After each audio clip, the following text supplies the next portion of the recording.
बंदी छोड़ सतगुरु रामपाल जी परमेश्वर जी की जय हो। परम पिता परमात्मा सारी सृष्टि के रचनहार कुल मालिक असंख्य ब्रह्मांडों के स्वामी जगत गुरु तीनों लोकों में प्रवेश करके सबका भरण पोषण करने वाले राजाधिराज आत्माधार नाथों के नाथ देवों के देव महादेव सर्वेश्वर महेश्वर मृत्युंजय अजरो अमर आदि अनादि सनातनी प्रभु जगत पिता जगदीश्वर श्री श्री 1008 की उपाधि के वास्तविक अधिकारी अकाल मूर्त शब्द स्वरूपी राम वासुदेव सर्वगतम ब्रह्म परम पूज्य प्रथम पूज्य परम संत परम पुरुष परम धनी परम दयालु सत्य कबीर हक्का कबीर अल्लाह कबीर अल्लाह अकबर बाखबर अल्लाह ताला जगत के तारणहार जगत के मुक्तिदाता जगत के जगन्नाथ हारे के सहारे हिंदुओं के राम मुसलमानों के अल्लाह सिखों के वायुगुरु ईसाइयों के मसीह दया के सागर दयानिधि करुणा के सागर करुणानिधि स्वयंभू परिभू संकट मोचन कष्ट हरण मंगल करण दुख भंजन अविगत कबीर निर्विकार निर्विषम परमात्मा अलय अलेख सतगुरु आदि अनादि सतगुरु असली मर्यादा पुरुषोत्तम असली राम असली कृष्ण असली घनश्याम असली मुरारी राजाओं के राजा महाराजाओं के महाराजा शहंशाहों के शहंशाह सम्राटों के सम्राट भगवानों के भगवान अल्लाहों के अल्लाह प्रभुओं के प्रभु मसीहाओं के मसीह सच्चे वाहे गुरु बाबाओं के बाबा पीरों के पीर सेठों के सेठ जगत सेठ सावड़सा सेठ सर्वगुण संपन्न अनंत कोटि कलाओं के स्वामी अनंत कोटि ब्रह्मांडों के नायक योगियों में महायोगी ध्यानियों में महाध्यानी सिद्धों में परम सिद्ध ज्ञानियों में तत्व ज्ञानी ब्रह्म ज्ञानी महाज्ञानी परम ज्ञानी सर्वश्रेष्ठ ज्ञानी विज्ञानी युवा कबीर समरथ कबीर असंवाद अमित ओजा सच्चे रहनुमा करीम अल्लाह सुभान अल्लाह दुनिया के अंतिम पैगंबर 8 सितंबर 1951 से गांव धनाना जिला सोनीपत हरियाणा भारतवर्ष की पावन भूमि पे प्रकट रियल कल की भगवान श्री नारायण साकार हरि श्री बाबा साहिब शब्द स्वरूपी राम संत श्रोमणी सतगुरु रामपाल जी परमेश्वर जी के चरण कमल में साध संगति से जुड़े हुए देश विदेश से हम सभी सत्सेवक भाई बहनों का अनंत कोटि दंडवत प्रणाम। सत्साई भाई और बहनों, दया पूज्य गुरुदेव भगवान की सतगुरु रामपाल जी परमेश्वर जी की जिनके शुभ आशीर्वाद से विशेष आशीर्वाद से आप और हम सभी साध संगति से जुड़ी हुई सत्सेवक आत्माएं भक्ति मार्ग पर गुरुदेव के तत्व ज्ञान को आधार बनाकर दृढ़ता के साथ अपनी आत्मा के कल्याणार्थ हेतु निरंतर आगे बढ़ रहे हैं। भाई और बहनों, पूज्य गुरुदेव जी की इस कलयुग की पिछली पीढ़ी में मोक्ष के प्राइम टाइम में आप और हम सभी आत्माओं के ऊपर ये एक विशेष अहम रजा है कि गुरुदेव भगवान ने हमें साध संगति से जोड़ा। गुरुदेव भगवान ने हमारा ज्ञान योग खोला और हमें परमेश्वर ने इस मोक्ष मार्ग में आगे बढ़ाया। भाई और बहनों, कबीर सागर के सरलार्थ के ऊपर वीडियो बनाने की श्रृंखला जारी है। इसी श्रृंखला में आज हमारा ये 38वें नंबर का वीडियो है। प्रत्येक वीडियो में परमेश्वर हमें कुछ न कुछ शिक्षा अवश्य देते हैं। साथ ही गुरुदेव के कर कमल से लिखित होने के कारण इस पवित्र पुस्तक को मात्र पढ़ने या सुनने से भी हम ढेर सारे पुण्य के भागी बनते हैं। तो आज के वीडियो में गुरुदेव भगवान ने काफ़ी कुछ जानकारी जगत वाले भाई बहनों के हिसाब से लिखी है, जिसमें धर्मदास जी की वंशगद्दी वाले जो परंपरागत महंत परंपरा से हैं, उनके पीछे जो भगत समाज लगा हुआ है, उनको परम संत जानकर परमेश्वर का सत्य मार्ग जानकर उन आत्माओं के लिए आज विशेष जानकारियां हैं। बाकी हम भगत भाई बहनों के लिए भी बीच बीच में कुछ एक पॉइंट हैं। तो शुरू करते हैं गुरुदेव के कर कमल से लिखित पवित्र पुस्तक कबीर सागर के सरलार्थ के ऊपर वीडियो नंबर 38। ये कबीर सागर का सरलार्थ पेज नंबर 328 अध्याय 4 का सौरोदय का सारांश। कबीर सागर में 21वां अध्याय 4 का सौरोदय पृष्ठ 81 927 पर है। इस अध्याय में परमेश्वर कबीर जी ने मुख्य बात यह कही है कि सारनाम का सुमरण प्राणायाम विधि से किया जाता है।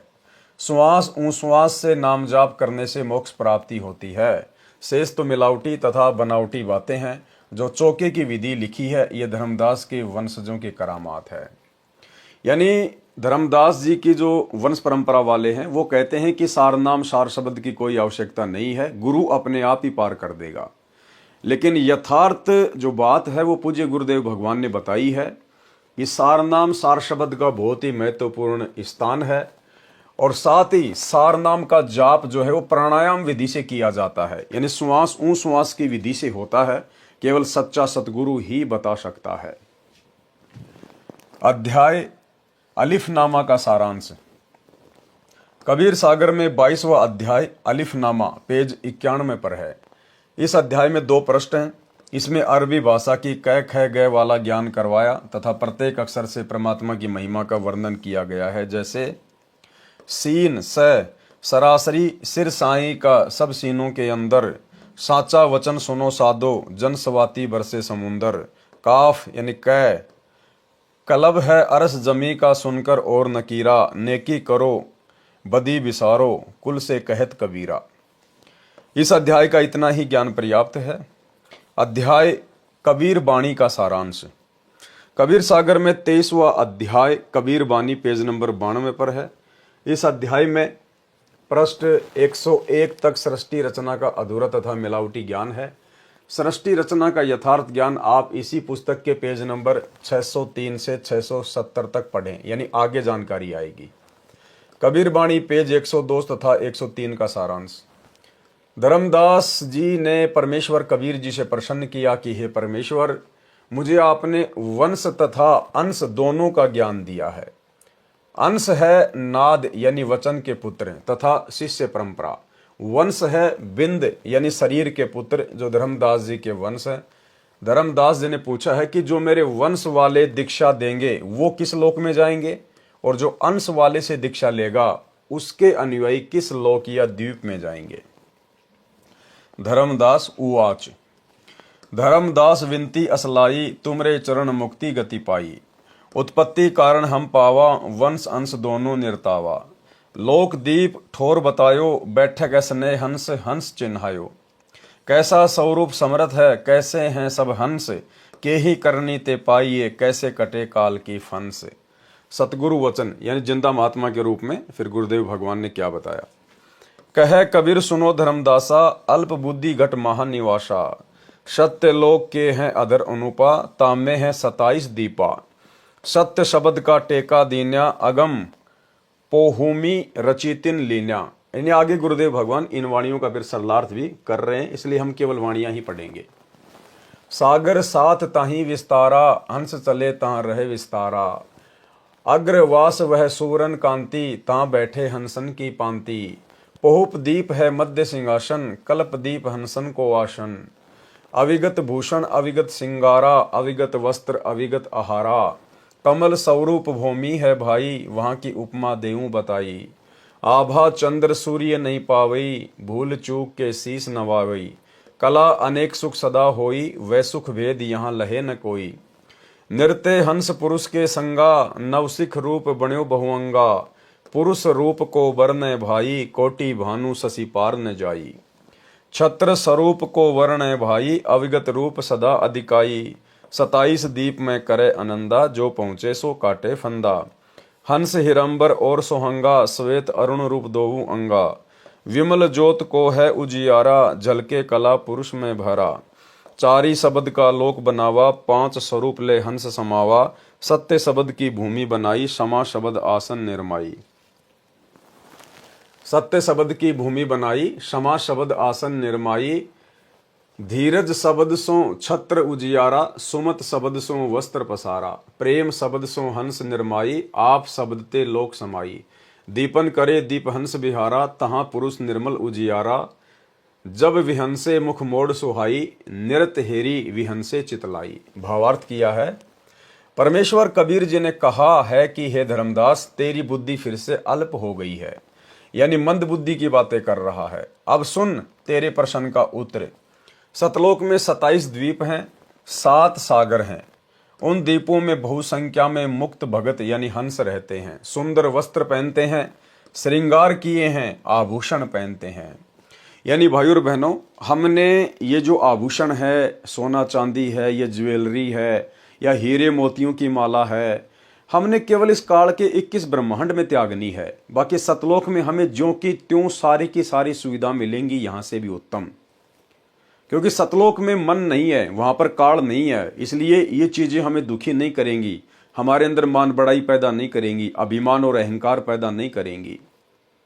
लेकिन जब तक हम इस 21 ब्रह्मांड में हैं, काल के अधीन हैं, तब तक ये सोना चांदी पहनना, ज्वेलरी पहनना, श्रृंगार करना, मेकअप करवाना, ये चीज़ें हमारे अंदर अहंकार पैदा करेंगी, मान बढ़ाई पैदा करेंगी, जो कि भक्ति मार्ग में सबसे बड़ी बाधक है। इसलिए गुरुदेव भगवान हमें भगत बनाने के लिए इन सब चीज़ों से दूर करते हैं। अन्यथा यही सारी चीज़ें हमें सतलोक में मिलेंगी, इससे भी अति सुंदर मिलेंगी। वहां सुंदर वस्त्र पहनते हैं, श्रृंगार किए हैं, आभूषण पहनते हैं। और जो भगत भाई बहन अपने गुरुदेव भगवान के वचन को फॉलो ना करके यदि इन सब चीजों का परित्याग नहीं करेंगे, सोना चांदी या नकली ज्वेलरी पहनना नहीं छोड़ेंगे, तो फिर भाई परमात्मा उन आत्माओं को सतलोक में नहीं लेकर जाएंगे और वे आत्मा इसी काललोक की इस झूठी शानो शौकत और मान बढ़ाई में उलझकर रह जाएगी। परमेश्वर रूप की शोभा बताऊं सुन, करोड़ सूर्य और चंद्रमा जितनी शोभा यानी प्रकाश एक रोम यानी शरीर के बाल का है, सिर का छत्र विश्व प्रकाशित है। कबीर बाणी पेज 104 105 का सारांश।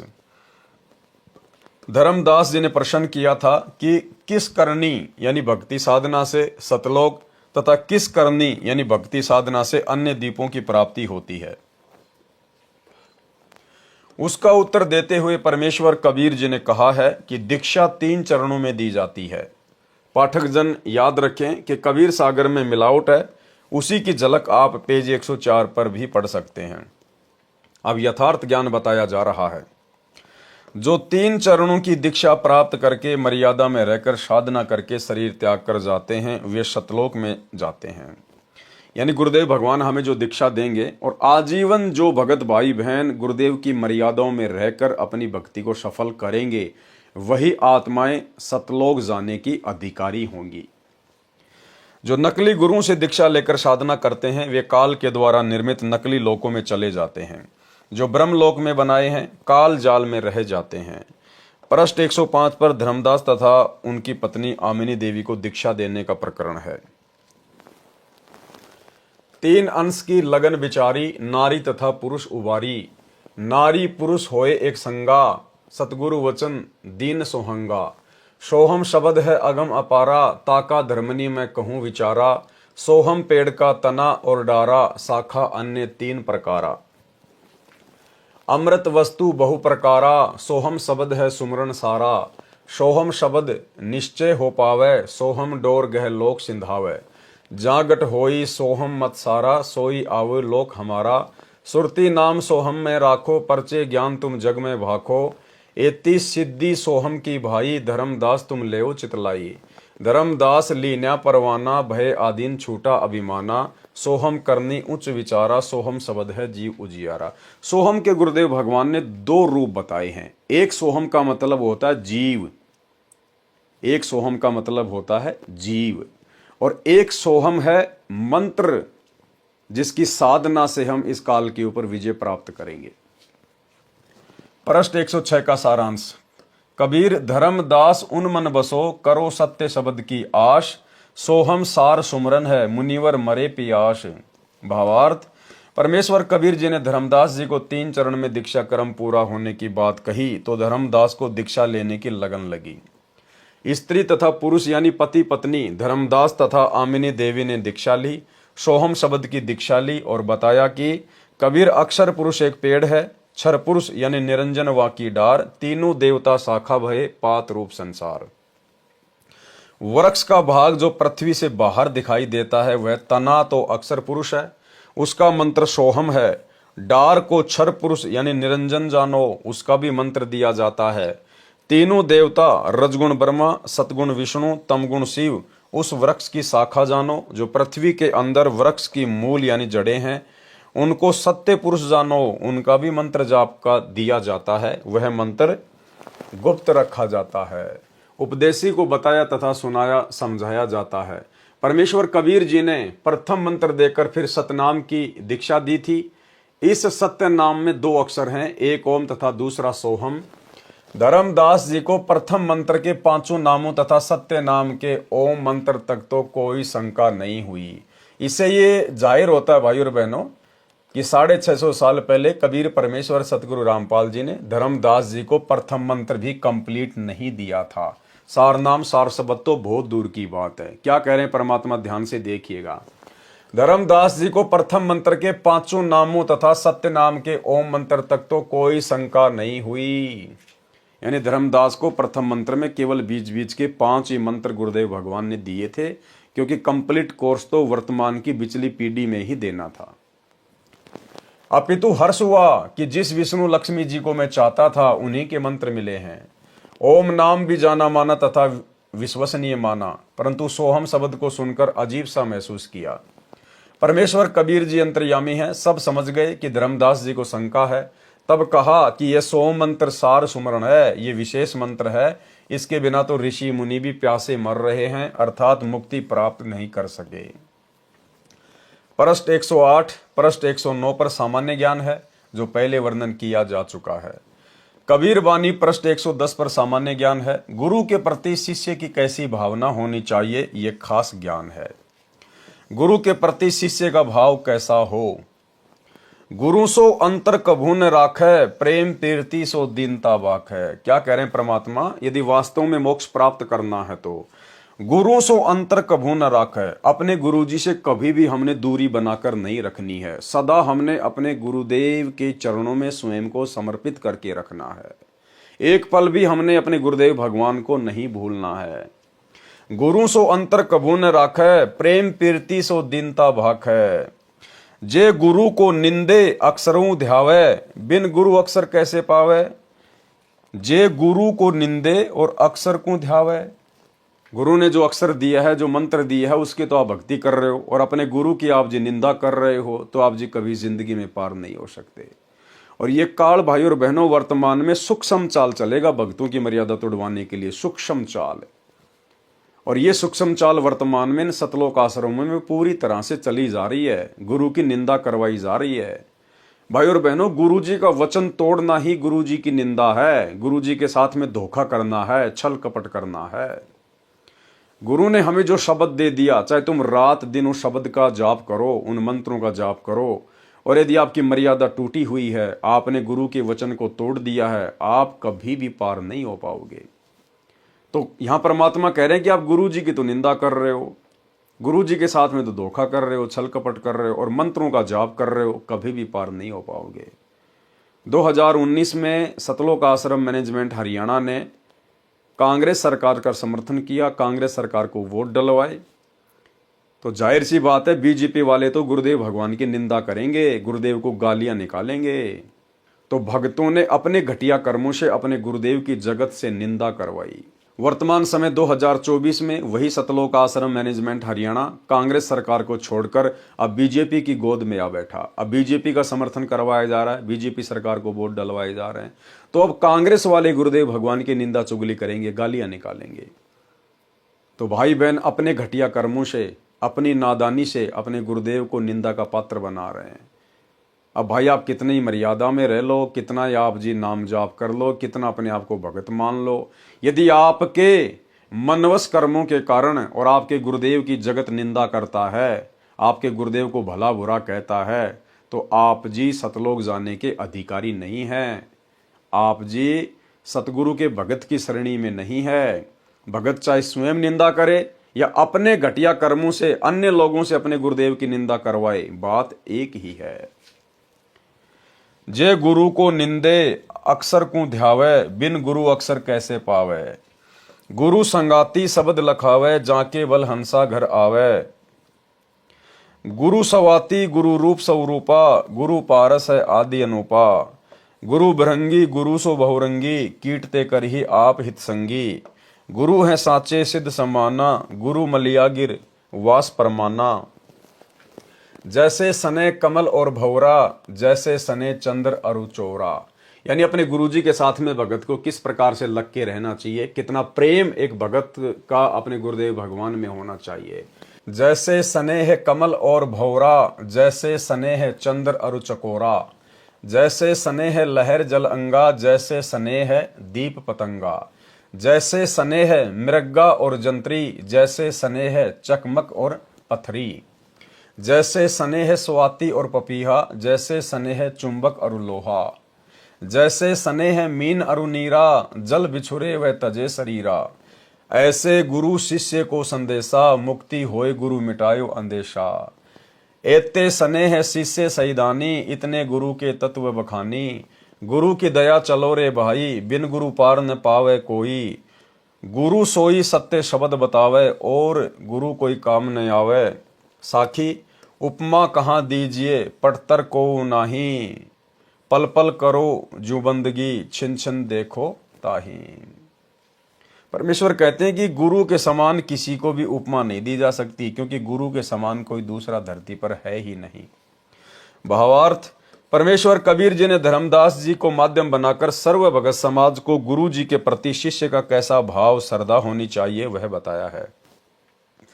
कहा है कि गुरु जी के समक्ष छल कपट ना करें, शुद्ध हृदय से बात करें।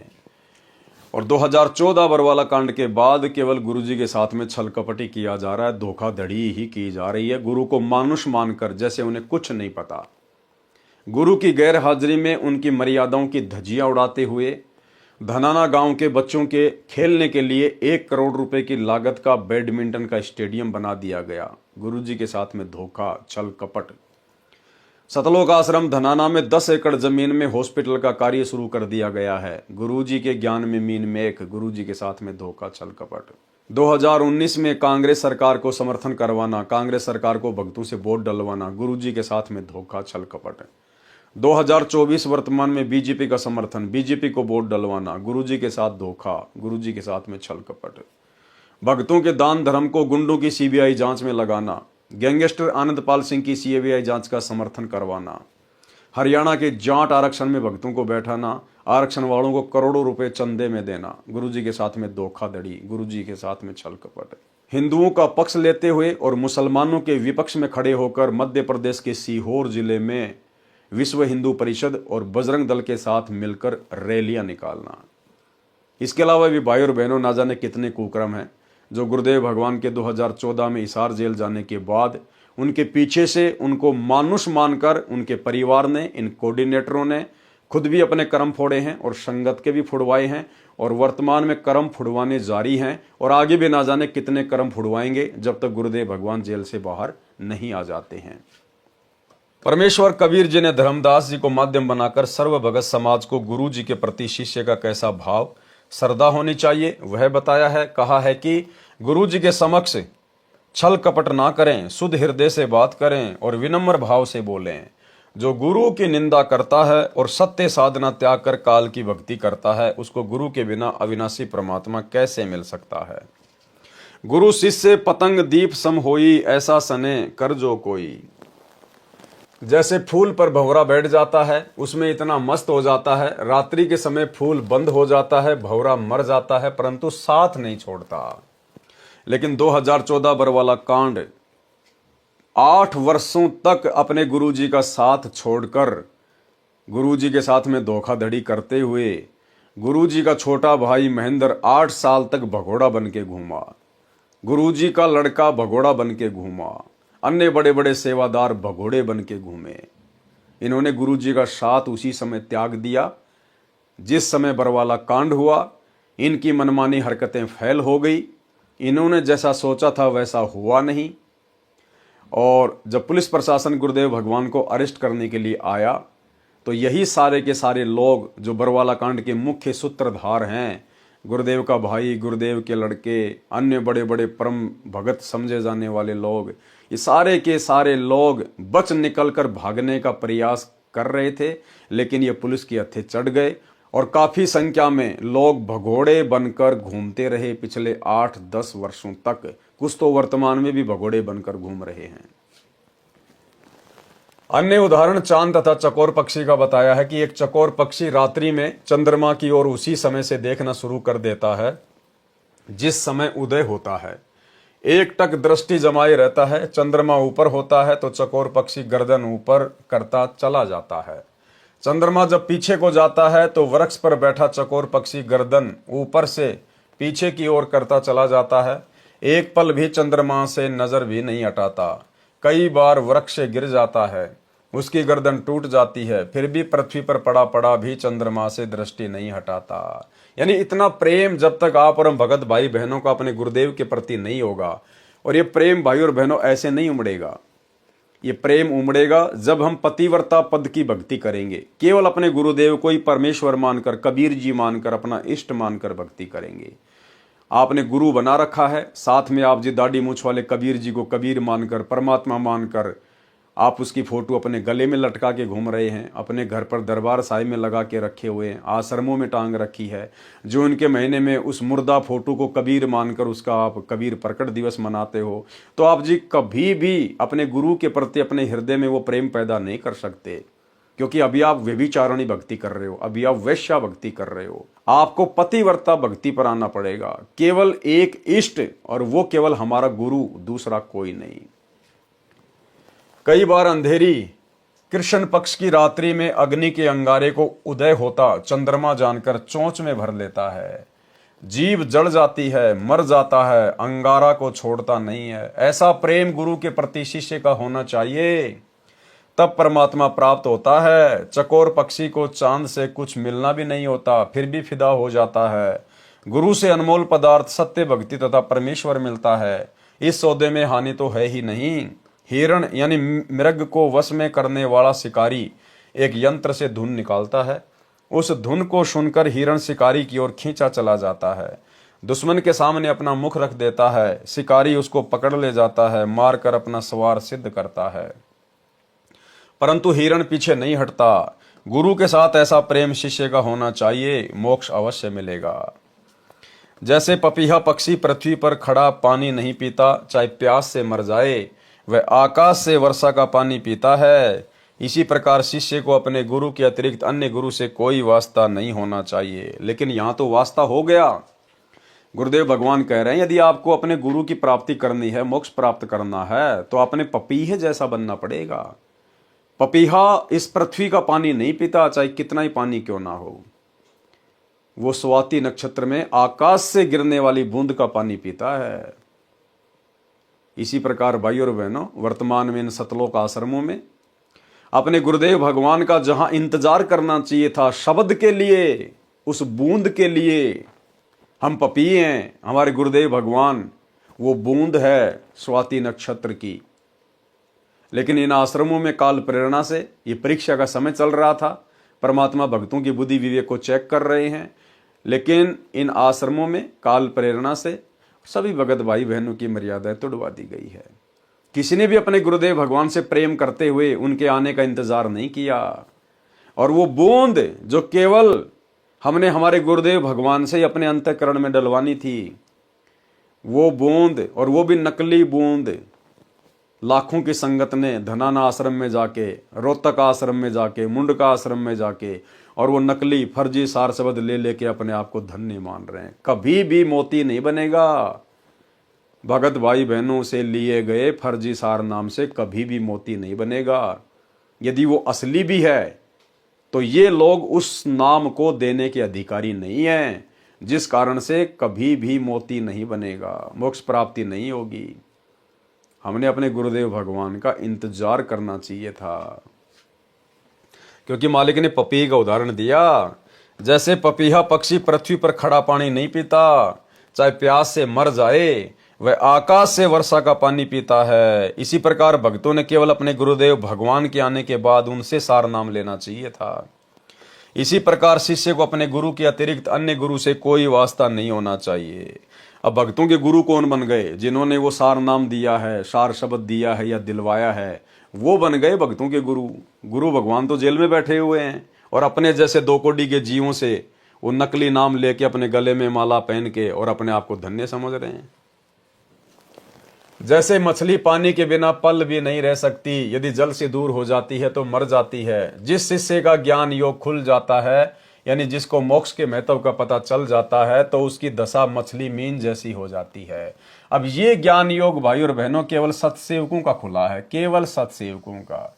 ये दास जो बार बार कहता है ना कि केवल सत्सेवकों का ही ज्ञान योग वर्तमान में गुरुदेव भगवान ने खोल रखा है। इसलिए केवल सत्सेवकों को ही सतगुरु रामपाल जी में परमेश्वर दिखाई देता है, कबीर भगवान दिखाई देता है। तो बहुत सारे भाई बहन मजाक करते हैं, हाँ तुम्हारा ज्ञान योग खुल गया, तुम्हारा ज्ञान योग खुल गया। गुरुदेव भगवान खुद कह रहे हैं कि जिस शिष्य का ज्ञान योग खुल जाता है उसके बाद क्या होता है, जिस शिष्य का ज्ञान योग खुल जाता है, यानी जिसको मोक्ष के महत्व का पता चल जाता है, तो उसकी दशा मछली जैसी हो जाती है। यदि किन्हीं कारणों से गुरु से दूर हो जाता है तो जीना हराम हो जाता है। गुरु भी वही पूर्ण है जो सत्य मंत्र देता है, अन्य गुरु कुछ काम नहीं आता। गुरु को पल पल देखो और प्रणाम करो।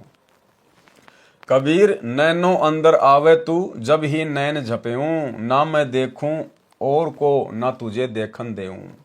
भावार्थ, सच्चा प्रेम जब किसी से होता है तो इतना बेईमान हो जाता है। कहा है कि गुरुदेव यदि आंखों में समाने योग्य होता तो आपको आंखों में डालकर आंखें बंद कर लेता, न तो मैं आपके अतिरिक्त किसी को देखूं और न आपको देखने दूं। यानी इतना अपनापन शिष्य का गुरु के प्रति होना अनिवार्य है। विशेष ज्ञान। धर्मदास जी ने परमेश्वर कबीर जी से शरीर में बने कमलों के विषय में जानना चाहा, तो परमेश्वर कबीर जी ने कमलों का ज्ञान करवाया। कबीर परमेश्वर जी ने कबीर सागर के अध्याय अनुराग सागर के पेज 151 तथा भवतारण बोध पृष्ठ 57 पर केवल 8 कमलों का ज्ञान दिया है। कबीर बानी अध्याय पेज 111 पर 9 कमलों का ज्ञान करवाया है। बताया है कि 9वें कमल में पूर्ण ब्रह्म है। कबीर बानी पेज 111 का सारांश। इस पृष्ठ पर परमेश्वर कबीर जी ने विशेष गुप्त ज्ञान दिया है। इसमें 9वें कमल का ज्ञान बताया है तथा उस 9वें कमल में पूर्ण ब्रह्म का निवास है। कमलों के विषय में संपूर्ण ज्ञान पढ़ें अनुराग सागर के सारांश में, पृष्ठ 151 के सारांश में, इसी पुस्तक के पेज 152 से 161 तक, जो कि पहले आप और हम भाई बहन पढ़ चुके हैं। कबीर बाणी पृष्ठ 112 113 का सारांश है। पृष्ठ 111 पर तो स्थूल शरीर के कमलों का ज्ञान करवाया है। इन पृष्ठों पर सूक्ष्म शरीर में बने कमलों का ज्ञान बताया है। सूक्ष्म शरीर के कमलों का ज्ञान। प्रथम कमल में शुक्ल हंस रहते हैं, बहुत बड़ा विस्तार है। नंबर 2, दूसरे कमल में सहजदास जी का निवास है। नंबर 3, तीसरे कमल में इच्छा का निवास है। नंबर 4, चौथे कमल में मूल सुरती है। नंबर 5, पांचवें कमल में सोहम सुरती है, साथ में इसके अंश भी हैं। नंबर 6, छठे कमल में अचिंत का निवास है। नंबर 7, सातवें कमल में अक्षर का निवास है। नंबर 8, आठवें कमल में तेज का निवास है। नंबर 9, नौवें कमल में सत्य पुरुष जी रहते हैं। सब कमलन का किया निर्वारा, ज्ञानी पंडित करो विचारा। अन्य सामान्य ज्ञान है जो पूर्व के अध्यायों के सारांश में वर्णन हो चुका है। कबीर बाणी पृष्ठ 114 115 पर सामान्य ज्ञान है, साधक को इनकी आवश्यकता नहीं है। इस सृष्टि रचना का विषय है, जो सृष्टि रचना में पढ़े वह पर्याप्त है। पृष्ठ 116 पर गलत ज्ञान है, मिलावटी है। पृष्ठ 117 पर सृष्टि रचना का आंशिक ज्ञान है, अंडे से ज्योति निरंजन की उत्पत्ति का ज्ञान है। पृष्ठ 118 119 पर भी सृष्टि रचना का अधूरा तथा कुछ गलत कुछ ठीक ज्ञान है, जो पहले के अध्यायों में लिखा जा चुका है। पृष्ठ 119 पर भी ज्योति निरंजन की उत्पत्ति अंडे से हुई, इसका ज्ञान है। पृष्ठ 120 121 पर ऐसा ज्ञान है जो पहले कई बार वर्णन किया गया है, अचिंत आदि की उत्पत्ति का ज्ञान है। पृष्ठ 122 123 में सृष्टि रचना का अंश है, संपूर्ण सृष्टि रचना पृष्ठ 625 पर पढ़े। पृष्ठ 124 125 पर सामान्य ज्ञान है। पृष्ठ 124 पर कबीर बानी में लिखा है कि धर्मदास जी ने नाम के प्रताप को जानने की जिज्ञासा की, जिसके बल से सत्यलोक में जा सकें। परमेश्वर कबीर जी ने बताया कि पृथ्वी लोक से सतलोक तक जाने के रास्ते में 7 शून्य यानी खाली स्थान है, और प्रत्येक शून्य के पहले और बाद में कुल 10 लोक हैं। 7 शून्य 10 लोक प्रमाना, अंश जो लोक लोक को शाना। 9 स्थान है 10वां घर साचा, तेही चढ़ी जीव सब बाचा। 16 संग पर लागी तारी, तेही चढ़ी हंस भय लोक दरबारी। भावार्थ, पृथ्वी लोक तथा स्वर्ग लोक के बीच में खाली स्थान है। एक ब्रह्मांड में ब्रह्म लोक है, शेष सभी लोकों का एक समूह बनाया है, जैसे पृथ्वी लोक, स्वर्ग लोक तथा 7 पाताल लोक, श्री विष्णु लोक, श्री शिव लोक, श्री ब्रह्मा लोक, 88,000 पुरियां यानी खेड़े, यह एक समूह है। ब्रह्मलोक और समूह के बीच में एक शून्य है, दूसरी शून्य ब्रह्मलोक के चारों ओर है, तीसरी शून्य 5 ब्रह्मांडों के चारों ओर है, चौथी शून्य 20 ब्रह्मांडों के चारों ओर है, पांचवी शून्य काल ब्रह्म के 21 ब्रह्मांडों के चारों ओर है, छठी शून्य अक्षर पुरुष के निज स्थान जिसे अक्षर पुरुष लोक कहा जाता है, जो एक ब्रह्मांड में है। अक्षर पुरुष का ब्रह्मांड एक संग ब्रह्मांडों का है। अक्षर पुरुष ने एक ब्रह्मांड अपने लिए रखा है, शेष 6 महाब्रह्मांडों में 6 संग ब्रह्मांडों को घेरा है। जो अक्सर पुरुष का निजी ब्रह्मांड है। अब भाई और बहनों, ये बहुत ही गूढ़ जानकारियां हैं, बहुत ही आगे के लेवल की जानकारियां हैं, जो यहाँ पर किसी को सौपन में भी नहीं हो सकती, काल को सौपन में भी नहीं हो सकती यहाँ पर, बाकी तो होगी किसको, साधु संत शंकराचार्य तो छोड़ दीजिए। ये परमात्मा अक्सर पुरुष के ब्रह्मांडों की जानकारी दे रहे हैं कि अक्सर पुरुष ने अपने सात संग ब्रह्मांडों को किस प्रकार से सेट किया है। अक्सर पुरुष का ब्रह्मांड एक संख ब्रह्मांडों का है, यानी एक ब्रह्मांड में, एक महाब्रह्मांड में अक्सर पुरुष ने एक संख ब्रह्मांडों को सेट किया हुआ है।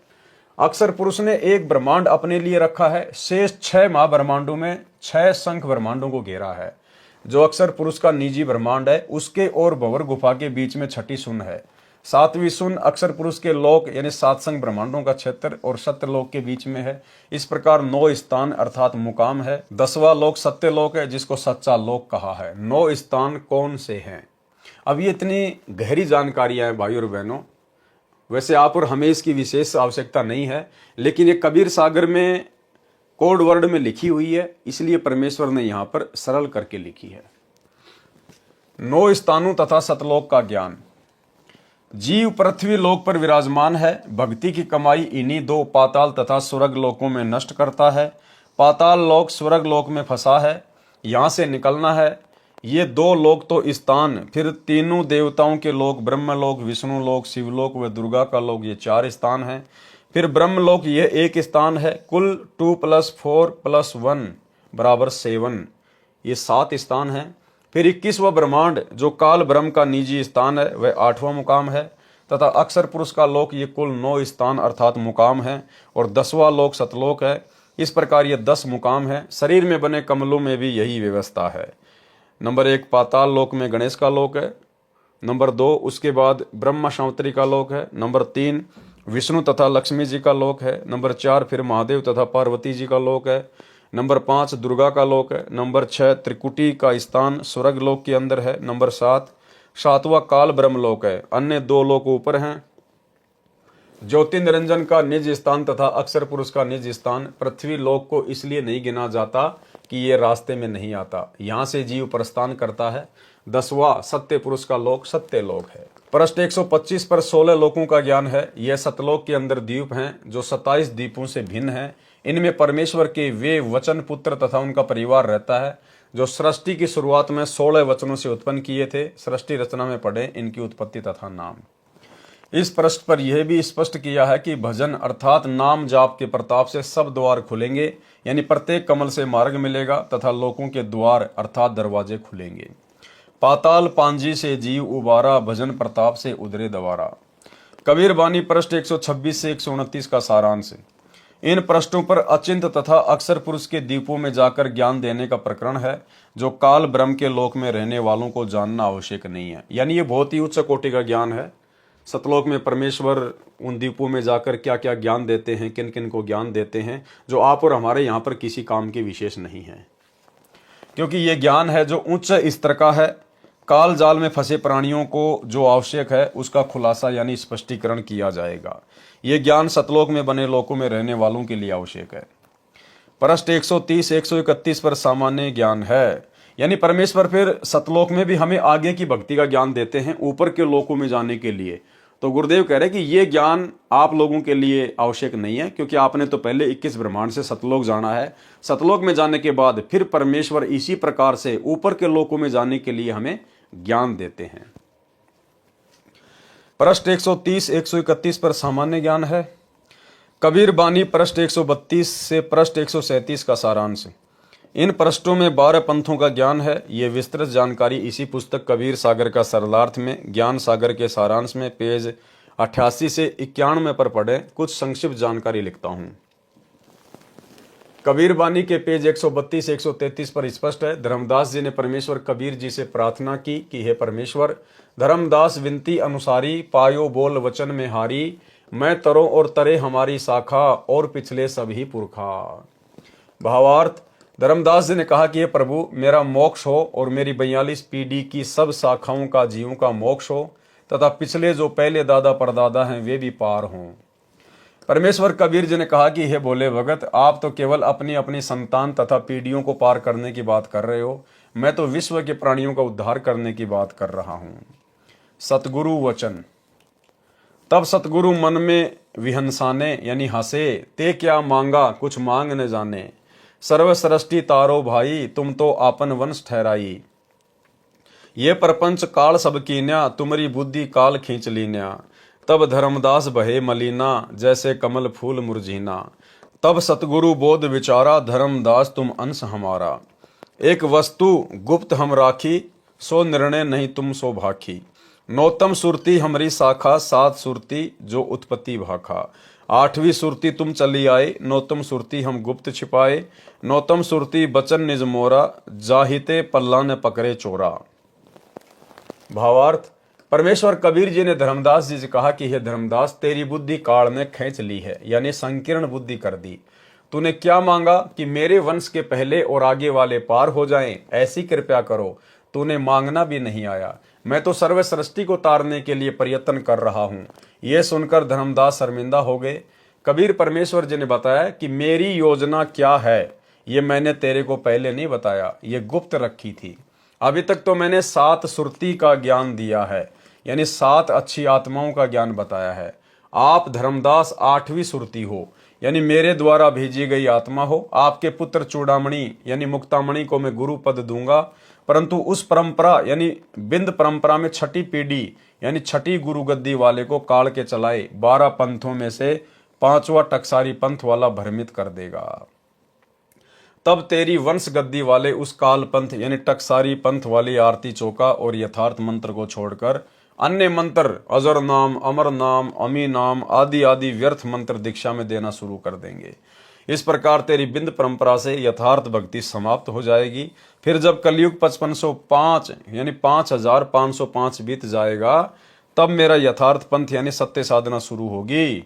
अनुराग सागर पेज 140-141 पर लिखा है कि तेरी छठी पीढ़ी वाले को टकसारी पंथ का मुखिया भ्रमित करेगा।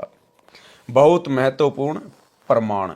भाई और बहनों, हम इसी कबीर सागर के सरलार्थ में पहले जो शुरू में वीडियो बने थे उनमें यह प्रकरण पूरा आ चुका है। अति महत्वपूर्ण प्रकरण, इसलिए हम इसको सीधा सीधा ही पढ़ेंगे। बहुत महत्वपूर्ण प्रमाण। परमेश्वर कबीर जी ने बताया कि हे धर्मदास, तू मेरा अंश है। मैं तुझे एक अति गुप्त भेद बताता हूं जो मैंने अभी तक तुझसे छुपा रखा है। सात सुरती तो उत्पत्ति करने वाली है, तुम आठवीं सुरती हो। धर्मदास कौन सी सुरती है? आठवीं सुरती। तथा नौतम सुरती मेरा निज वचन है, यानी उसको पूर्ण मोक्ष मंत्र देने का अधिकार मैंने दिया है। ये अपने स्वयं के विषय में कह रहे हैं गुरुदेव भगवान कबीर परमात्मा, अपने स्वयं के विषय में कह रहे हैं, क्योंकि परमात्मा ने वर्तमान में नौतम सुरती के रूप में धरती पर इस 12वें पंथ के अंतिम समय में आना था। तो वही कबीर परमेश्वर स्वयं ही नौतम सुरती 17 फरवरी 1988 को आदरणीय राम देवानंद जी को अपना मुंह बोला गुरु बनाकर 12वें पंथ में प्रवेश करके आ चुके हैं और सन 1994 से अपने 13वें यथार्थ कबीर पंथ की शुरुआत कर चुके हैं। जो उससे दीक्षा लेगा उसको काल चोर रोक नहीं सकता। धर्मदास ने प्रार्थना की कि हे परमात्मा, मुझे वह वचन बताओ जिससे जीव जन्म मरण के चक्कर में ना आए। परमात्मा कबीर जी ने कहा कि 8 बूंद यानी सतलोक में स्त्री पुरुष से उत्पन्न अच्छी आत्माओं हंसों द्वारा काल लोक से जीव मुक्त कराने की योजना बनाई थी। तुम 8वीं बूंद हो। धर्मदास कौन सी बूंद है? 8वीं बूंद। तुम सबको काल ने भ्रमित कर दिया, यानी धर्मदास जी को भी काल ने भ्रमित कर दिया। अब 9वीं बूंद कौन? सतगुरु रामपाल जी। नौतम सुरती को संसार में भेजूंगा, उसका जन्म भी तुम्हारी तरह बूंद से यानी माता पिता से होगा, यानी लोक दिखावे में होगा, सांसारिक दृष्टि में होगा, वैसे उनका जन्म नहीं होता। तब युगबंध हुए धर्मदास नौतम सुरत बूंद प्रकाश, 8 बूंद की जुगति बनाई, नौतम से 8वीं बूंद मुक्ताई। अब धर्मदास सहित उन सभी आत्माओं का वर्तमान में उस 9वीं बूंद यानी नौतम सुरती सतगुरु रामपाल जी परमेश्वर जी से मुक्ति करवाई जाएगी। उस एक बूंद से तेरे सहित 8वीं बूंद तथा तेरे बूंद बिंद वाले 42 वंश पार कर दिए, यानी आशीर्वाद दे दिया। वंश 42 बूंद तुम्हारा, 100 में 1 बूंद से तारा। हे धर्मदास, तू मेरी 8वीं सुरती है जो संसार में भेजा है। कलयुग 5505 वर्ष बीत जाने पर मेरा यथार्थ 13वां कबीर पंथ चलेगा। उसको चलाने वाली मेरी नौतम सुरती होगी। स्वयं परमात्मा ही होंगे, अपने आप को छुपा रहे हैं। वह 9वीं आत्मा मेरा निज वचन यानी सत्य नाम सार शब्द लेकर जन्मेगा। अब बताओ भाई, अब वो नौतम सुरती कौन है? उसके द्वारा चलाए पंथ में जो नाम दीक्षा लेगा तो काल चोर उसको रोक नहीं पाएगा। अब वो नौतम सुरती स्वयं सतगुरु रामपाल जी भगवान कबीर परमात्मा है। और क्या कहा जा रहा है उनके बारे में, वह नौवीं आत्मा मेरा निज वचन यानी सत्य नाम सार शब्द लेकर जन्मेगा। अब बताओ दादा गुरु जी ने किसको सार शब्द दिया भाई? जब स्वयं सतगुरु रामपाल जी भगवान सार शब्द लेकर प्रकट हुए हैं, क्योंकि ये परमेश्वर हैं, इनके अलावा तो शब्द किसी के पास है ही नहीं। तो बताओ फिर इनका गुरु कौन होगा जिससे ये शब्द लेंगे? तो आदरणीय राम देवानंद जी 650 साल पहले जिस प्रकार कबीर परमेश्वर जी ने सांसारिक दिखावे में, लोक दृष्टि में पंडित रामानंद जी को अपना मुंह बोला गुरु धारण किया था, ठीक इसी प्रकार से वर्तमान में उसी कबीर परमेश्वर सतगुरु रामपाल जी ने आदरणीय राम देवानंद जी को उसी प्रकार लोक दिखावे में अपना मुंह बोला गुरु धारण किया, केवल गुरु शिष्य परंपरा को बनाए रखने के लिए। अन्यथा वो सार शब्द तो परमेश्वर के पास ही होता है। और यहां पर संकेत भी कर दिया गुरुदेव ने, वह नौवीं आत्मा मेरा निज वचन यानी सत्य नाम सार शब्द लेकर जन्मेगा। उसके द्वारा चलाई पंथ में जो नाम दीक्षा लेगा तो काल चोर उसको रोक नहीं पाएगा। धर्मदास उवाच, धर्मदास दोई कर जोरा, कहो बचन सोई सतगुरु मोरा। सोई बचन कहो समझाई, जेहि ते जीव सृष्टि में न आई। सतगुरु उवाच, 8 बूंद की जुगति बनाई, नौतम ते 8 बूंद मुक्ताई। बिना गुरु को भेद नहीं पावे, युग बंद होवे तो हंस कहावे। यह भावार्थ परमेश्वर कबीर जी ने कहा कि हे धर्मदास, मेरी योजना 8 अच्छी आत्माओं को काल लोक में जन्म देकर जीव उद्धार करने की थी, परंतु वे 8 भी काल के वश होकर भटक रही हैं। जन्म से 8वीं बूंद यानी माता पिता के बीज से बने मानव शरीर वाली 8वीं आत्मा तुम हो। उन 8 का भी उद्धार 9वीं बूंद यानी मानव जन्म प्राप्त अच्छी आत्मा से होगा। कबीर वाणी पृष्ठ 133 पर अधिकतर मिलावटी तथा बनावटी वाणी है, जिनका प्रसंग से मेल नहीं होता। केवल धर्मदास जी की विनती ठीक है, जिसमें परमेश्वर से पूछा है कि मेरे नारायण पुत्र की शिक्षा दीक्षा कैसे चलेगी। धर्मदास विनती अनुसारी, साहब विनती सुनो हमारी। नारायण दास हमारे पुत्र सोई, उनकी सिखावन कैसी होई। सतगुरु उवाच, तब सतगुरु यह वचन पुकारा, चूड़ामणि वंश छत्र उजियारा। और सब जीव काल धर खाई, नारायण जीव काल का भाई। चूड़ामणि नाम से काल डराई, सत्य नाम है तो जीव मुक्ताई। तिनकी सनद चले संसारा, उनके हाथ नाम सत हमारा। ये वाणी उचित है, शेष बनावटी है। भावार्थ परमेश्वर कबीर जी ने स्पष्ट कर दिया कि नारायण दास तो काल का भेजा जीव है, वह हमारे मार्ग पर नहीं चलेगा। उसने तो श्री कृष्ण जी की महिमा बताई थी, चूड़ामणि को मैं गुरुपद दूंगा, उसके सिर पर गुरुपद का छत्र लगेगा। अनुराग सागर के पेज 140 पर स्पष्ट किया है कि चूड़ामणि की परंपरा भी भ्रमित होकर काल जाल में रह जाएगी। उपरोक्त वाणी में यह भी स्पष्ट कर दिया है कि यदि गुरु पद पर विराजमान के पास सतनाम है तो जीव मुक्त होंगे। उनकी सनद यानी प्रमाणिकता संसार में मुक्ति के लिए मान्य होगी। उनके हाथ में हमारा सत शब्द भी रहेगा, अन्यथा न गुरु का मोक्ष होगा न अनुयायियों का।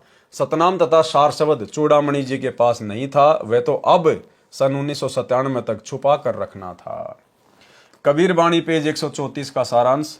कबीर परमेश्वर जी ने पेज 134 पर अंकित अमृतवाणी में स्पष्ट किया है कि चूड़ामणि से तेरे बिंद यानी पीढ़ी का पंथ चलेगा, ये मेरी उत्तम आत्मा है, परंतु आगे तेरे पंथ में यानी कबीर जी के नाम से चले 12 पंथों में प्रथम पंथ में विरोध चलेगा। 6ठी पीढ़ी के पश्चात काल साधना शुरू हो जाएगी, ये पंथ भी काल पंथ ही होगा। तेरे पंथों के मुखिया कैसे होंगे? वंश परंपरा। प्रथम वंश उत्तम, ये चूड़ामणि जी के विषय में कहा है। दूसरा वंश अहंकारी, ये जागुदास जी है। तीसरा वंश प्रचंड, ये सूरत गोपाल जी है। चौथा वंश बिरहे, ये मूल निरंजन पंथ है। 5वां वंश निंद्रा, ये टकसारी पंथ का मुखिया है। 6ठा वंश उदास विरोध, ये भगवान दास जी का पंथ है। 7वां वंश ज्ञान चौतराई, ये सतनामी पंथ है। 8वां वंश द्वादश पंथ विरोध, ये कमाल जी का कमालीय पंथ है। 9वां वंश पंथ पूजा, ये राम कबीर पंथ है। 10वां वंश प्रकाश, ये परम धाम की वाणी पंथ है। 11वां वंश प्रकट पसारा, ये जीवा के पंथ के विषय में है। 12वां वंश प्रकट होए उजियारा, ये संत गरीबदास जी गांव छुडानी जिला झज्जर हरियाणा प्रांत वाले के विषय में है। 13वें पंथ मिटे सकल अंधियारा, ये रामपाल दास के विषय में है, जिसको नौतम सुरती कहा है। और एक छोटा सा वीडियो गुरुदेव भगवान के मुख कमल से, जिसमें परमेश्वर ने स्पष्ट कर दिया कि वो 13वां वंश ये दास है जो आपके सामने है, भाई तुम कब पहचानोगे? सुनिए। यानी 12वां पंथ गरीबदास जी के द्वारा जो चलाया जाएगा उसमें मेरी महिमा का कुछ कुछ उजियारा सा होगा, क्लियर नहीं होगा। और 13वें वंश मिटे सकल अंधियारा। बोल सतगुरुदेव की जय।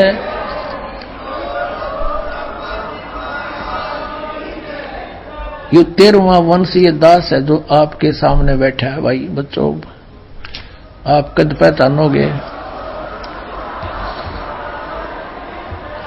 13वें वंश मिटे सकल अंधियारा, ये रामपाल दास के विषय में है, जिसको नौतम सुरती कहा है। सवसम वेद बोध पृष्ठ 155 पर भी 12 पंथों के नाम लिखे हैं। जब तेरी पीढ़ी चली आवे, मुक्तामणि तभी प्रकटाई, धर्म कबीर होए प्रचारा, जहां तहां सतगुरु सुयस उचारा। कबीर वाणी पृष्ठ 135 981 पर अधूरा तथा मिलावटी ज्ञान है। कबीर वाणी के पृष्ठ 136 982 137 983 का सारांश। कबीर वाणी अध्याय में 12 पंथों का ज्ञान है। द्वादश पंथ चलो सो भेद। 12 पंथों के विषय में कबीर चरित्र बोध पेज 1835 1870 पर तथा सवसम वेद पृष्ठ 155 पर भी लिखा है। कबीर परमेश्वर जी ने स्पष्ट किया है कि काल मेरे नाम से 12 पंथ चलाएगा। उनसे दीक्षा प्राप्त जीव वास्तविक ठिकाने यानी यथार्थ सत्य स्थान अमरलोक को प्राप्त नहीं कर सकेंगे। इसलिए धर्मदास भविष्य का ज्ञान मैंने कह दिया है, जो इस प्रकार है।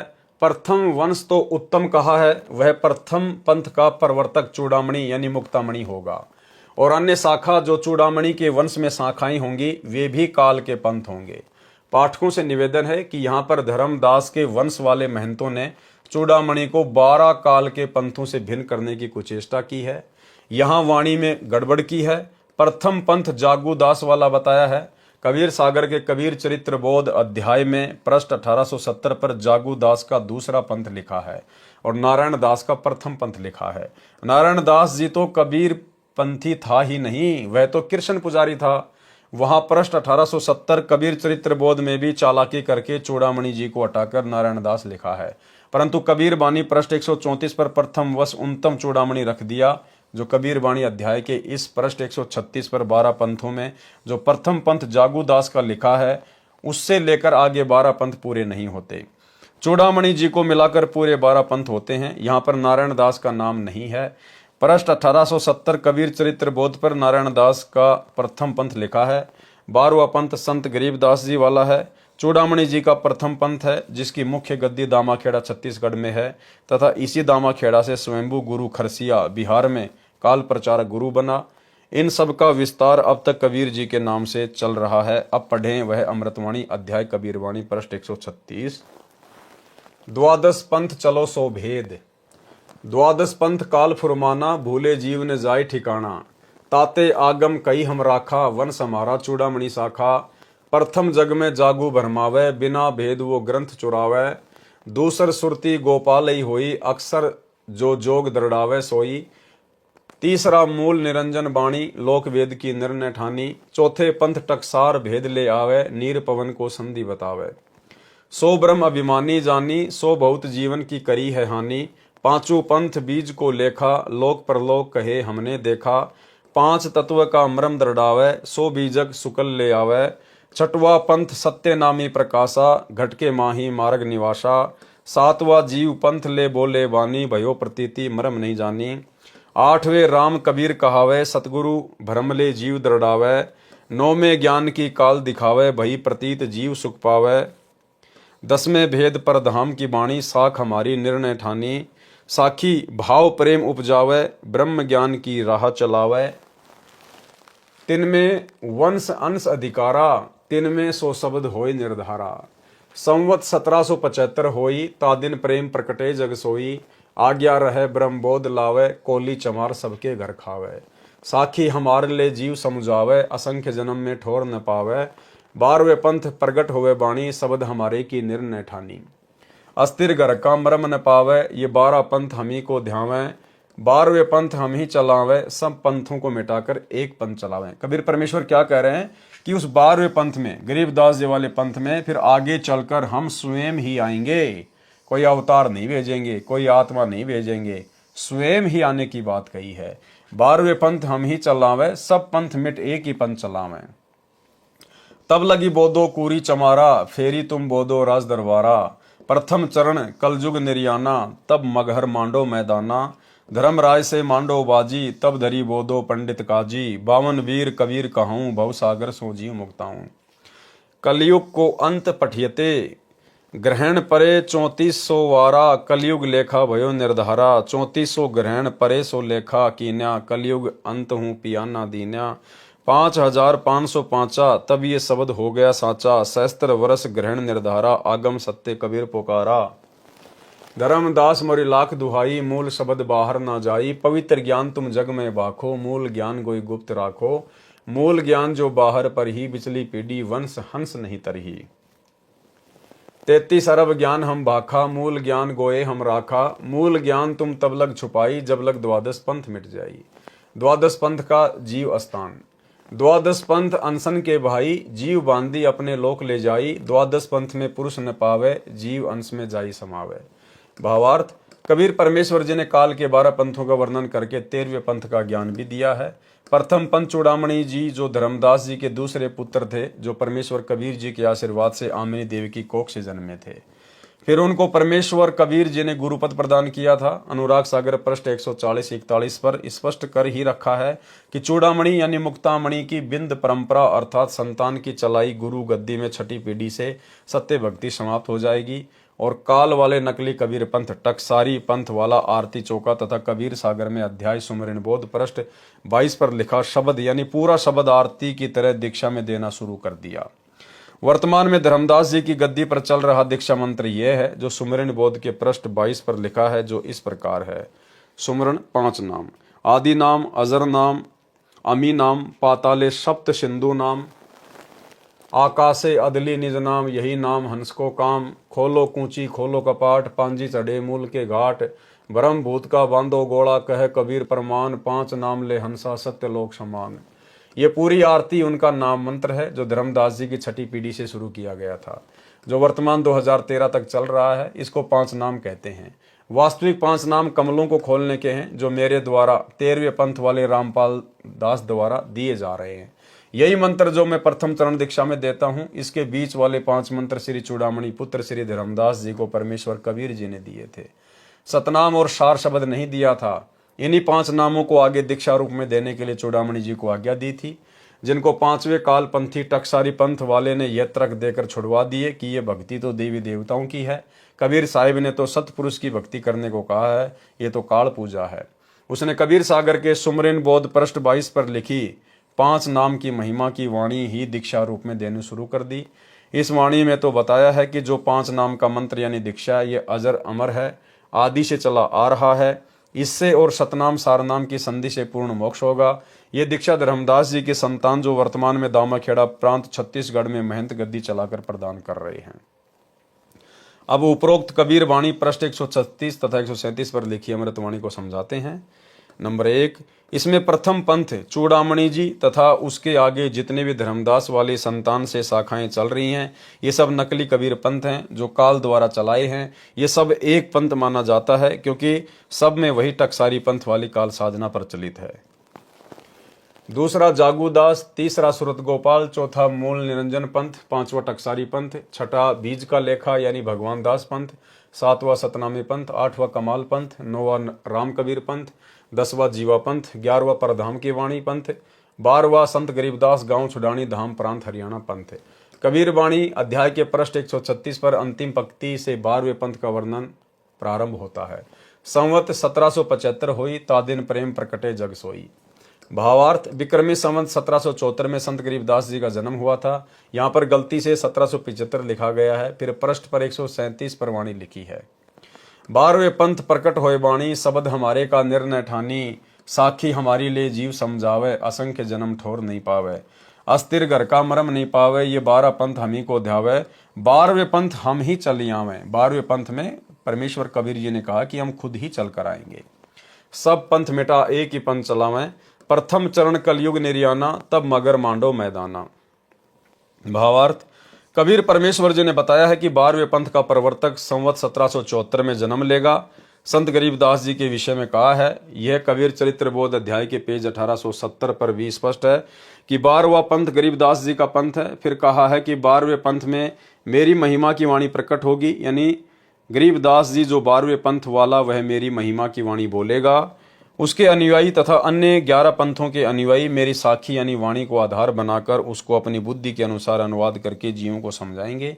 मेरी वाणी में लिखे पद, छंद, शब्द तथा दोहों के अर्थों का अपनी बुद्धि से निर्णय किया करेंगे। ठीक से न समझकर उल्टा पुल्टा अर्थ लगाकर व्याख्यान करके असंख्य जन्म तक स्थायी स्थान यानी सतलोक प्राप्त नहीं कर सकते।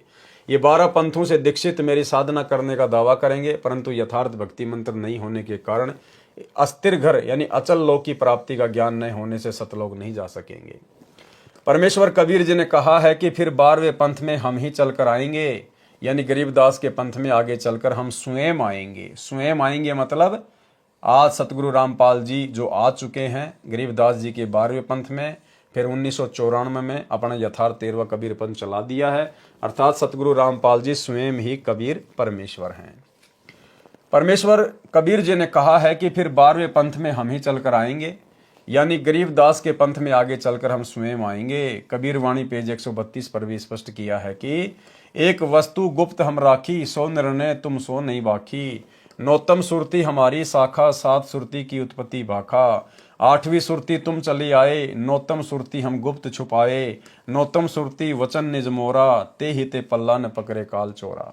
भावार्थ, परमेश्वर कबीर जी ने स्पष्ट कर दिया है कि धर्मदास तुम 8वीं अच्छी आत्मा हो, आप आ चुके हो, अब 9वीं अच्छी आत्मा आएगी, वह मेरा निज वचन खास वचन है, यानी उसके पास मेरी पूर्ण शक्ति है। अब पूर्ण शक्ति अगर 9वीं आत्मा को दे दी गई है तो फिर कबीर जी के पास में क्या बच गया भाई? कोई यदि अपनी पूर्ण शक्ति किसी और को दे देगा तो वो तो खाली हो गया, फिर उसके पास में क्या है? और परमात्मा क्या कभी अपनी पूर्ण शक्ति किसी को देगा? कभी नहीं देगा। अगर किसी को दे दी तो फिर परमात्मा का अस्तित्व क्या रह गया? तो यहां पर यह कहना कि वो मेरी पूर्ण शक्ति प्राप्त है, स्वयं अपने लिए कह रहे हैं, यानी सतगुरु रामपाल जी स्वयं ही कबीर परमात्मा है,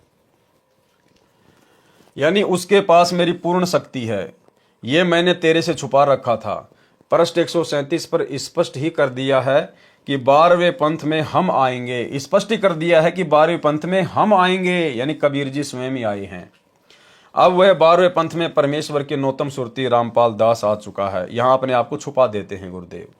जैसे कबीर सागर में मिलावट करके धर्मदास जी की संतान वाले गद्दी वालों ने भ्रम फैलाया है कि धर्मदास जी तथा उनकी संतान चूड़ामणि की संतान जो 42 पीढ़ी चलेगी उनसे जगत का उद्धार होगा, यहाँ तक भ्रम फैलाया है कि कबीर परमेश्वर जी ने कहा है कि जब तक धर्मदास जी की 42 पीढ़ी की गुरु परंपरा चलेगी तब तक मैं कबीर जी पृथ्वी पर नहीं आऊंगा।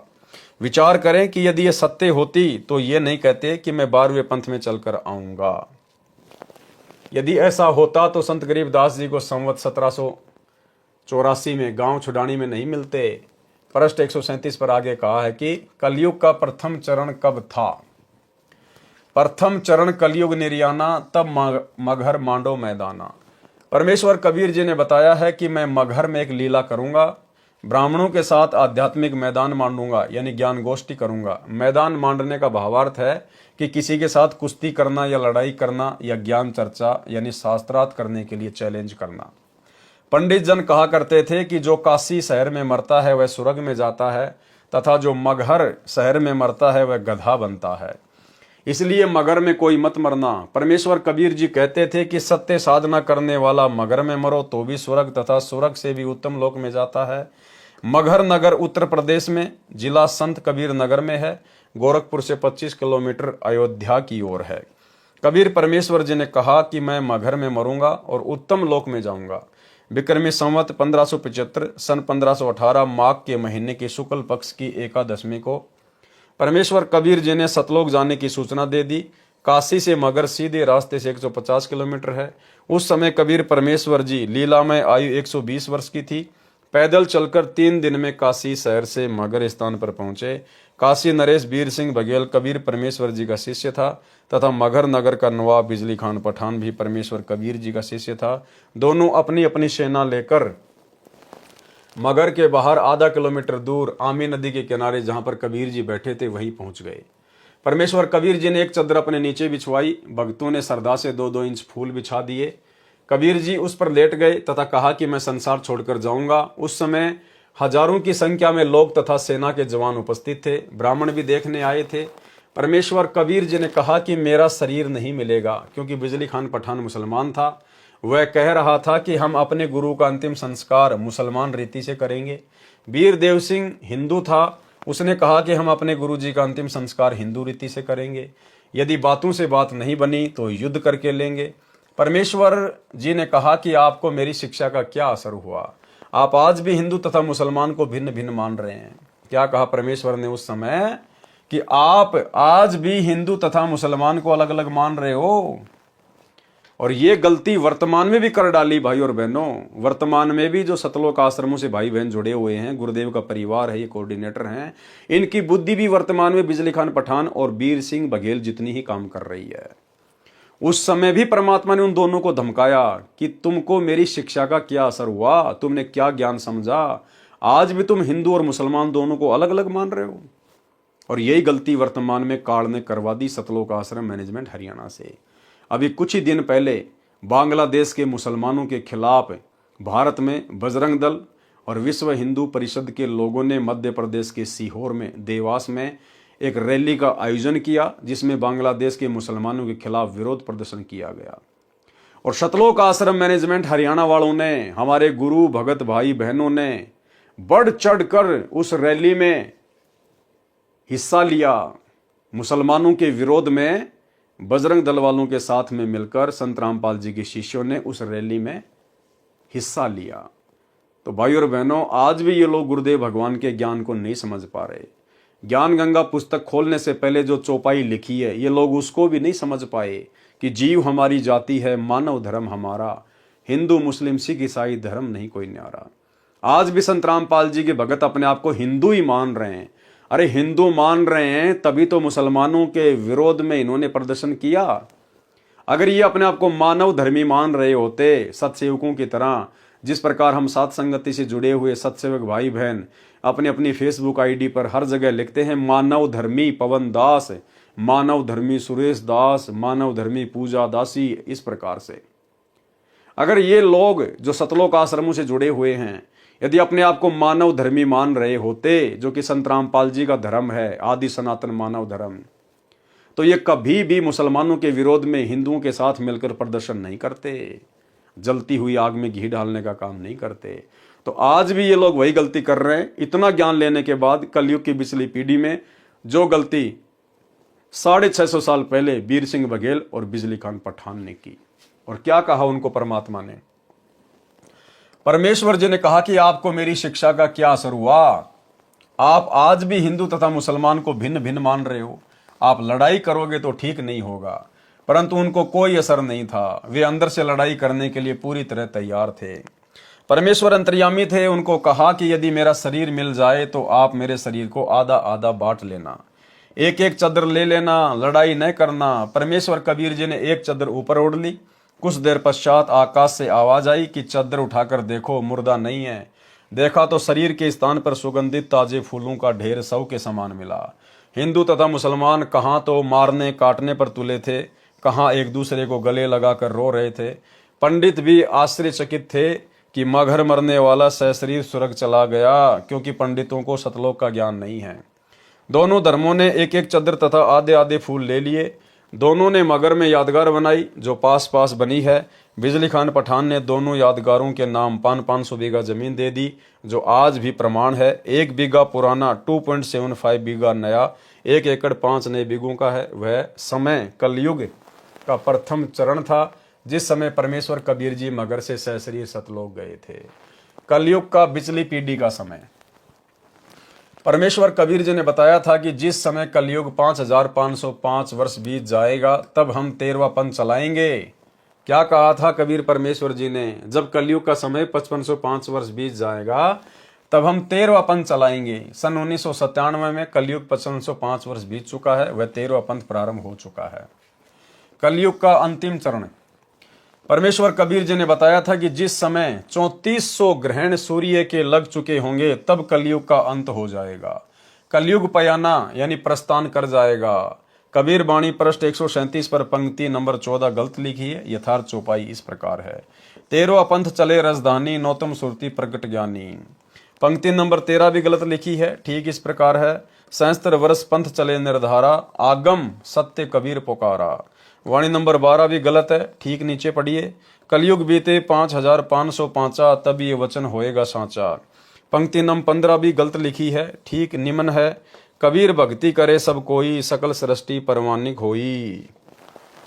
भावार्थ, परमेश्वर कबीर जी ने तीनों चरण कलयुग के बताए हैं। फिर धर्मदास जी से प्रतिज्ञा सौगंध दिलाई कि मूल ज्ञान यानी तत्व ज्ञान तथा मूल शब्द सार शब्द किसी को उस समय तक नहीं बताना है जब तक 12 पंथ मिट न जाएं।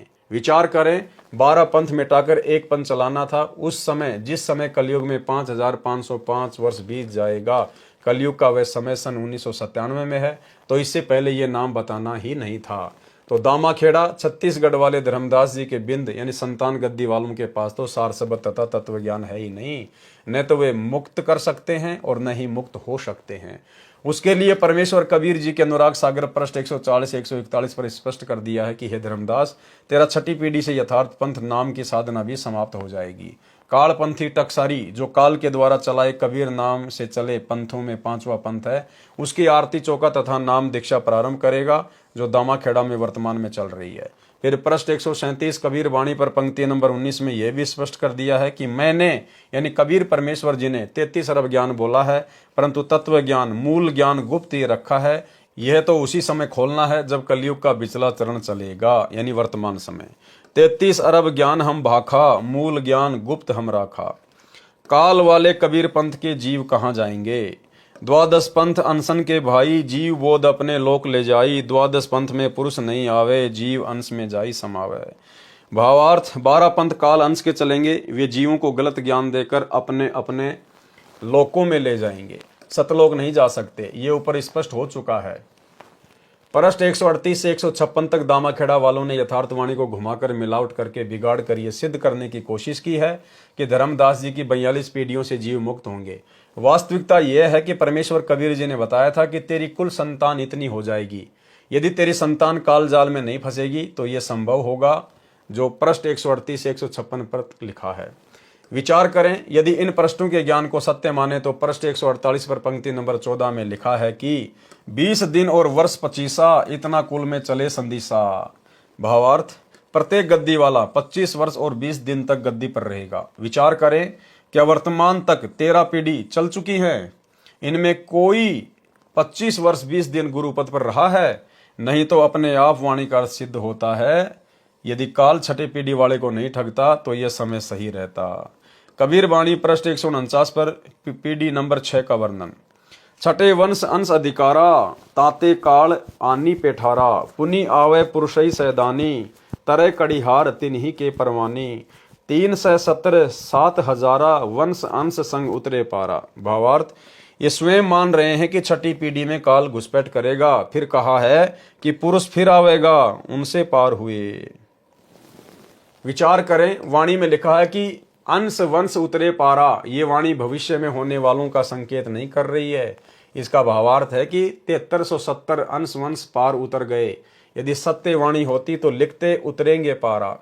फिर इसी पर पृष्ठ 149 पर पीढ़ी नंबर 4 की वाणी में लिखा है कि 1303 कड़िहार तिनके संग उतरी गयो पारा। भावार्थ है कि 1303 कड़िहार उनके साथ पार उतर गए। ये भी भविष्य का संकेत नहीं है, यह तो भूतकाल यानी बीते समय का ज्ञान है। इसलिए सब वाणी पृष्ठ 138 से 156 तक बनावटी तथा मिलावटी है। पृष्ठ 156 से 160 तक का सारांश।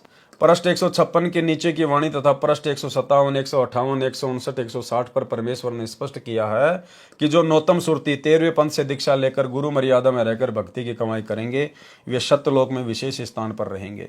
उनके सिर पर छत्र होगा, उनको परमेश्वर अपने समान शोभा प्रदान करेंगे। वे परमेश्वर कबीर जी के विशेष लाडले होंगे। उनके शरीर की शोभा तो 16 सूर्यों के प्रकाश जितनी ही रहेगी। इन पृष्ठों पर भी अधिक वाणी मिलावटी बनावटी है। उदाहरण के लिए पृष्ठ 160 पर अंत में वाणी लिखी है, सुनो धर्मदास मैं तुम्हें बखानी, आदि अंत की सुधी तुम जानी। संवत 1569 आवे, सतगुरु चली उड़ीसा जावे। जब लग वंश करे गुरुवाई, तब लग धरती धरो नहीं पाई। जब लग वंश 42 संसारा, तब लग नहीं आऊं पिछवारा। वचन वंश हम 40 बाखा, जग की मुक्ति वचन की शाखा। इन वाणियों में कहा है कि कबीर पुरुष ने कहा था कि संवत 1569 में सतगुरु उड़ीसा जाएगा। इस वाणी से ही स्पष्ट है कि कोई वाणी कहने वाला परमेश्वर कबीर जी से अन्य है, जो कह रहा कि सतगुरु कबीर जी, क्योंकि धर्मदास जी के सतगुरु कबीर परमेश्वर जी थे, संवत 1569 में उड़ीसा जाएंगे। उनके पश्चात जब तक धर्मदास जी के 42 पीढ़ी वाले दीक्षा देते रहेंगे, मैं धरती के ऊपर पैर नहीं रखूंगा। मैं कबीर जी फिर संसार में नहीं आऊंगा। विचार करें, परमेश्वर कबीर जी विक्रमी संवत 1575 सन 1518 को मगर स्थान से सशरीर सतलोक गए थे। वाणी में लिखकर सिद्ध किया है कि विक्रमी संवत 1569 को उड़ीसा से सतलोक चले गए थे। पहली झूठ। दूसरी झूठ, उसके पश्चात यानी संवत 1575 को सतलोक जाने के पश्चात परमेश्वर कबीर जी संत गरीबदास जी को संवत 1784 सन 1727 में फाल्गुन मास की सुधी चांदनी द्वादशी को परमेश्वर कबीर जी मिले। गुरु ज्ञान अमान अडोल अबोल है, सतगुरु शब्द सेरी पिछाणी। दास गरीब कबीर सतगुरु मिले, आन अस्त्यान रोप्या छोड़ानी। अन्य को भी परमेश्वर कबीर जी सतलोक जाने के पश्चात मिले हैं। संत दादू दास जी को मिले, संत घीसा दास जी को मिले, मुजदास रामपाल दास को सन 1997 में, संवत 2054 को फाल्गुन मास सुदी एकम को मिले। इससे स्पष्ट है कि कबीर सागर में काल द्वारा चलाए कबीर पंथ वालों ने बहुत गड़बड़ कर रखी है, परंतु अब भी बहुत कुछ सच्चाई शेष है जो उनकी कुदृष्टि से बच गई। इसकी पूर्ति संत गरीबदास जी द्वारा परमेश्वर कबीर जी ने कराई तथा पुराने कबीर सागर से भी शुद्धियां करके यह कबीर सागर का सरलार्थ पुस्तक परमेश्वर कबीर जी की कृपा से मेरे पूज्य गुरुदेव स्वामी राम देवानंद जी के आशीर्वाद से तैयार की गई है। कबीर सागर के अध्याय कबीर वाणी का सारांश संपूर्ण हुआ। सत साहिब। तो भाई और बहनों, आज के वीडियो में केवल इतना ही, क्योंकि आज के वीडियो में गुरुदेव भगवान ने जो धर्मदास जी की वंश गद्दी वाले हैं, जो अपने आप को कबीर पंथी कहते हैं, उन्होंने किस कदर कबीर सागर में मिलावट कर रखी है।